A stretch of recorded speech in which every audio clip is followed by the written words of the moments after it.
Hello friends, आज फिर से मैं ही आपका हिंदी विषय का अध्ययन करवाऊंगा। तो आपके लिए ये खुशी के समाचार होंगे, मैं ऐसा मानता हूँ। तो चलिए फ्रेंड्स, अब ये वीडियो है तो ज़्यादा बातचीत मैं नहीं कर सकता आपके साथ। बातचीत तो बहुत करनी है, लेकिन ये ऑफलाइन वीडियो है, इसकी वजह से मैं ज़्यादा बातचीत आपके साथ नहीं कर सकूँगा। तो आपका जो लास्ट चैप्टर है जो मैडम ने डिस्कस किया था वह था 18वां चैप्टर, जिसका नाम था अंधेरी नगरी। अब मुझे जहाँ तक पता है तो उन्होंने यह लेसन कंप्लीट किया है, और अगर यह लेसन कंप्लीट नहीं हुआ है तो रिवीजन में उसका हम थोड़ा सा डिस्कशन ज़रूर कर लेंगे। तो उसके लिए आप चिंता मत कीजिए। ओके, आज जो हम डिस्कस करने वाले हैं वो है हमारा 24वां चैप्टर, जिसका नाम है कबीर के दोहे। कबीर एक महान कवि है जो सन 1398 में उसका जन्म हुआ था और 1518 में उसका निधन हो गया। अब कबीर की बात करें तो कबीर एक महान कवि थे और वह अपने दोहे के लिए बहुत फेमस थे। तो यहाँ पर थोड़ा परिचय संत कबीर का लेते हैं, वह उसे संत भी माना जाता है। ओके, देखते हैं। भक्तिकालीन निर्गुण संत परंपरा में कबीर का स्थान सर्वोपरि है। जनश्रुति है कि कबीर की पत्नी का नाम लोई, पुत्र का नाम कमाल और पुत्री का नाम कमाली था। कबीर की पत्नी और उसके पुत्र और पुत्री के नाम भी यहाँ पर हमें दिए गए हैं। तत्कालीन सामाजिक अव्यवस्था के कारण कबीर विधिवत शिक्षा नहीं पा सके, परंतु प्रेम का 2.5 अक्षर पढ़कर पंडित हो गए थे। शिक्षा उन्होंने नहीं प्राप्त कर चुके थे, लेकिन प्रेम का 2.5 अक्षर पढ़कर वह पंडित हो चुके थे, यानी विद्वान हो चुके थे। उन्होंने कहा है कि मसी का गद छुयो नहीं, कलम ग्यो नहीं हाथ, जिसका मतलब होता है कि जब तक आपके हाथ में कलम न हो, जब तक आप शिक्षित ना हो, तब तक आप यहाँ उस दुनिया में कुछ नहीं कर सकेंगे। कबीर को स्वामी रामानंद से वेदांत का, सूफी कवि शेख की तकी से सूफी मत का और वैष्णव साधुओं के संपर्क में आने से अहिंसा का तत्व मिला था। उनकी कविता का अनुभव अथाह ज्ञान भंडार है। अगर इसकी कविता हम पढ़ें तो उसमें ज्ञान का भंडार हमें देखने को मिलेगा, जो आज हम डिस्कस करने वाले हैं। उसकी कविता, जिसका टाइटल ही कबीर के दोहे लिया गया है। जीवन की सच्चाई और वाणी में विश्वास के कारण उनकी कविता हृदय के तार झनझना देती है। कबीर ने अपने युग की विसंगतियों तथा अंतर्विरोधों को देखकर अपनी कविताओं के माध्यम से उन पर खुलकर तीखा प्रहार किया है। यानी कि जो रियल सोशल सिचुएशन है, सामाजिक परिस्थिति है, उन्हें दर्शाने का प्रयत्न कबीर ने किया है और खुलकर तीखा प्रहार भी किया है। मैं कहता आखिर की देखी, तू कहता कागज की लेखी, से स्पष्ट होता है कि वे जन्म से विद्रोही, समाज सुधारक, धर्म सुधारक और अपने समय के अनुरूप कवि थे। उन्होंने अपनी रचनाओं में सधुकड़ी भाषा का प्रयोग किया है, जिसमें खड़ी बोली, ब्रज भाषा, पंजाबी, पूर्वी हिंदी, अवधी आदि कई बोलियों का मिश्रण है। कबीर की वाणी का संग्रह बीजक नाम से प्रसिद्ध है और इसके 3 भाग हैं, रमैनी, सबद और साखी।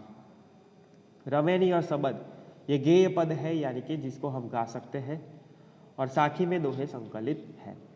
तो अब प्रस्तुत काव्य यहाँ पर जो लिया गया है उसमें हमें क्या देखने को मिलेगा, ये थोड़ा डिस्कस कर लेते हैं। तो प्रस्तुत दोहों में कबीर ने विभिन्न पहलुओं पर दृष्टिपात किया है। प्रथम दोहे में परमात्मा घट में व्याप्त है, वह दर्शाने का प्रयत्न किया है, फिर भी हम उसे नहीं देख पाते। दूसरा जो दोहा है उसमें वह ईश्वर का ही है और वह ईश्वर को सौंपने से अपना कुछ नहीं रखता है। तीसरे दोहे में जन्म सार्थक करने हेतु साधु पुरुषों की संगति करने का। चौथे दोहे में अप्रामाणिक रूप से संपत्ति इकट्ठी करने में, उसे दान करने पर स्वर्ग प्राप्ति हो सकती है वह। और 5वें दोहे में सज्जनों की विशेषता है। आज हम 1 से 5 ही दोहे को डिस्कस करेंगे और बाकी के जो है वो हमारे नेक्स्ट वीडियो में देखेंगे। तो चलिए पहला जो है दोहा उसे देखते हैं। तो कबीर कहते हैं, देखो, कस्तूरी कुंडली बसे मृग बन माही, ऐसे घट घट राम है दुनिया देखे नाही। अब कस्तूरी और मृग आपको पता है कि मृग जो आते हैं पर्टिकुलर जाति के, उसमें कस्तूरी पाई जाती है।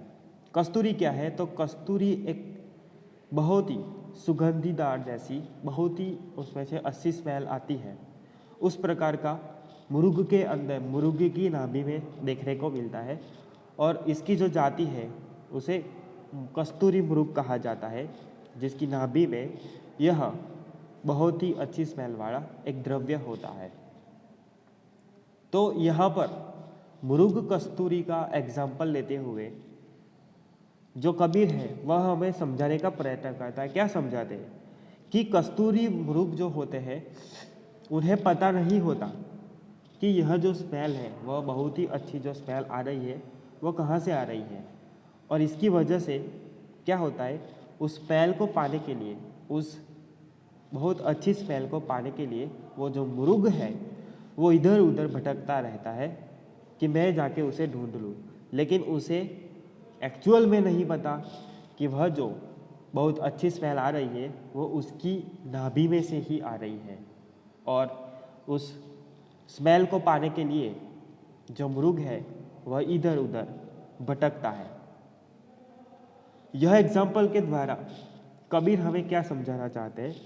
तो कबीर कहते हैं कि जैसे कस्तूरी मृग उस स्मेल को पाने के लिए इधर उधर भटकता है, ठीक उसी तरह हम भी क्या करते हैं, हम अपने भगवान को पाने के लिए इधर उधर उस मंदिर में, उस मस्जिद में, उस चर्च में जाया करते हैं। नो डाउट वहाँ पर भगवान है, लेकिन फिर भी हमें यह नहीं पता होता कि इस दुनिया के हर कण में भगवान बसे हुए हैं। और इसीलिए कहते हैं कि ठीक उस कस्तूरी मृग की तरह तुम भी अपने भगवान को नहीं देख पाते, बल्कि भगवान तो इस संसार के हर कण में है। तो यह जो पहला दोहा है वह हमें समझाता है कि परमेश्वर की प्राप्ति के लिए मंदिर, मस्जिद या चर्च में जाने की ज़रूरत नहीं है, क्योंकि पृथ्वी के हर एक कण में भगवान पाया जाता है। और ऐसा भगवत गीता में भी कहा गया है। तो आज से आपको निश्चय करना है कि अगर आपको भगवान की प्राप्ति करनी है तो आप क्या करेंगे? अपने कर्मों को अच्छी तरीके से कीजिए। वही एकमात्र उपाय है कि अगर आप भगवान को पाना चाहते हैं तो अपने कार्य को, अपने कर्म को बहुत अच्छी तरीके से कीजिए। तो यह है पहला दोहा। इसकी थोड़ी डिटेल यहाँ पर लिए है। तो देखो, यहाँ पर कस्तूरी हिरण की नाभि में रहती है, फिर भी वह उसे जंगल में इधर उधर ढूंढता है। उसी तरह राम यानी परमात्मा सबके हृदय में वास करता है, पर लोग इस सत्य को नहीं समझ पाते और वे यहाँ वहाँ भटकते रहते हैं। तो यहाँ पर कबीर ने ईश्वर की सर्वव्यापकता की ओर संकेत किया है। और जैसा कि मैंने आपको कहा कि उसको मंदिर, मस्जिद या चर्च में ढूंढने की ज़रूरत नहीं है, बल्कि अपने हृदय में ही आप उसे पा सकते हैं। तो यह है हमारा पहला दोहा। अब देखते हैं दूसरा। मेरा मुझ में कछु नहीं, जो कछु है सो तेरा, तेरा तुझको सौंपते क्या कागेगा मेरा। अब यहाँ पर भी परमेश्वर का निर्देश किया गया है कि जो कुछ भी हमारे पास है वह सब कुछ परमेश्वर का दिया है। मेरा मुझ में है लेकिन वह मेरा नहीं है। जो कुछ भी है वह सब कुछ तेरा है, यानी परमेश्वर आपका दिया गया हुआ है। और तेरा तुझको सौंपते हैं क्या कागेगा मेरा। और आखिर में हमें यह जो जीवन दान मिला है परमेश्वर की तरफ से, वो हमें किसको सौंपना है? डेफिनेटली वापस परमेश्वर को ही सौंपना है। और इसीलिए हमें पूरी ज़िंदगी मेरा तेरा यह कुछ नहीं करना चाहिए, क्योंकि जो कुछ भी हमें मिला है वह सब कुछ हमें परमेश्वर ने दिया है। और एक दिन आएगा तब जाकर वह सारी चीज़ें हमें परमेश्वर को लौटानी पड़ेगी। और इसीलिए हमें इस संसार में तेरा मेरा करने की कोई भी ज़रूरत नहीं है। तो यहाँ पर थोड़ा डिटेल देखते हैं कि है परमात्मा, मेरे अंदर जो कुछ है वह मेरा नहीं है, जो कुछ भी है वह तुम्हारा है, जो तुम्हारा है उसे मैं तुम ही को सौंपता हूँ, क्योंकि उसमें किसी से भी मेरा कोई संबंध नहीं है। जो कुछ भी है वो तुम्हारा दिया गया है और तुम्हारा ही रहेगा, मेरा इस दुनिया में कुछ भी नहीं है। और यह बात जो है वह हमको समझनी होगी, तेरा मेरा करने की कुछ ज़रूरत नहीं है। तीसरा देखते हैं, संत मिले सुख उपजे, दुष्ट मिले दुख होय, सेवा कीजिए संत की तो जन्म कृतार्थ सोय। तो यहाँ पर संत की सेवा का महिमा दर्शाने का प्रयत्न किया है। अब उस समय के संत महान थे, अभी तो हम संत किसी को कह ही नहीं सकते, तो यह जो दोहा है वह अभी की जनरेशन को लागू नहीं हो सकता। और हाँ, अगर आप संत सेवा में बिलीव करते हैं तो डेफिनेटली कीजिए, क्योंकि मुझे पता है कि संत की सेवा करना बहुत ही अच्छा माना जाता है। तो यहाँ पर ही वही समझाने का प्रयत्न हमें किया है कि संत मिले सुख उपजे। अगर आपको जीवन में संत मिल जाते हैं तो सुख की उत्पत्ति होगी, दुष्ट मिले तो दुख उपजेगा। अगर आपकी संगति किसी दुष्ट व्यक्ति से होगी तो आपके जीवन में दुख ही आएगा। सेवा कीजिए संत की तो जन्म कृतार्थ सोय। और अगर आपको जन्म में कृतार्थ करना है, आपका जन्म सार्थक करना है, तो आपको क्या करना पड़ेगा? संत की सेवा करनी पड़ेगी। तो यहाँ पर संत की सेवा का महिमा दर्शाने का प्रयत्न किया है। यहाँ पर देखते हैं कि संत मिलने पर सुख का अनुभव होता है और दुष्ट के मिलने पर मन दुखी हो जाता है, और इसलिए संत की सेवा कीजिए, उससे तुम्हारा सफल जन्म होगा, जन्म सफल हो जाएगा, सॉरी। तो यहाँ पर कबीर ने संत और दुष्ट का अंतर बताते हुए संत सेवा की महिमा बताई है। आगे देखते हैं चौथा, ए हरण की चोरी करे, करे सुई का दान, ऊंचे चढ़कर देखते कौतिक दूर विमान। तो यहाँ पर दान की महिमा बताने का प्रयास किया है कि अगर आप चोरी कर कर उसे दान करते हैं तो वह दान किसी काम का नहीं कहलाएगा। वह कैसा हो जाएगा कि आप ऊंचे पहाड़ पर चढ़कर बोलेंगे कि यह देखो कि विमान कितना दूर है। इन शॉर्ट, यह हमें क्या समझाने का प्रयत्न किया है कि अगर आप दान करना चाहते हैं तो अपनी कमाई के पैसों से दान कीजिए। चोरी के करके आप दान करेंगे तो वह यूजलेस हो जाएगा। इसकी थोड़ी डिटेल देख लेते हैं। कबीर कहते हैं कि लोग एरंड की चोरी करते हैं और सुई का दान देते हैं, यानी कि बहुत बड़ी चोरी करते हैं, और दान देने की जब बात आती है तो वह सुई जितना यानी थोड़ी मात्रा में करते हैं। और फिर वे ऊंची छत पर चढ़कर देखते हैं कि उनके लिए स्वर्ग से आने वाला विमान अभी कितना दूर है। यानी कि अगर मैंने दान किया है तो मैं स्वर्ग में प्राप्ति हो गई। यानी कि अगर आप दान करते हैं तो एक हाथ से दूसरे हाथ को भी पता नहीं चलना चाहिए, ऐसा दान आप करेंगे। और ऐसा नहीं दान कर कर आप लोभ रखें कि मुझे स्वर्ग की प्राप्ति हो। यानी कि यहाँ पर कबीर ने हमें क्या समझाने का प्रयत्न किया है कि अप्रामाणिक ढंग से ढेर सारा कमा कर जरा सा दान देने वाले मूर्खता की ओर इशारा करते हुए उन पर व्यंग किया है।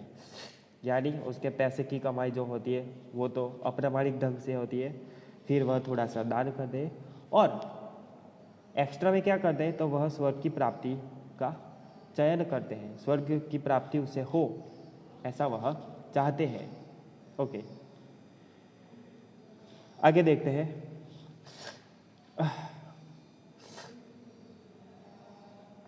सोना सज्जन साधु जन टूटी जूर सो बार, दुर्जन कुंभ कुम्हार के एक धका दरार।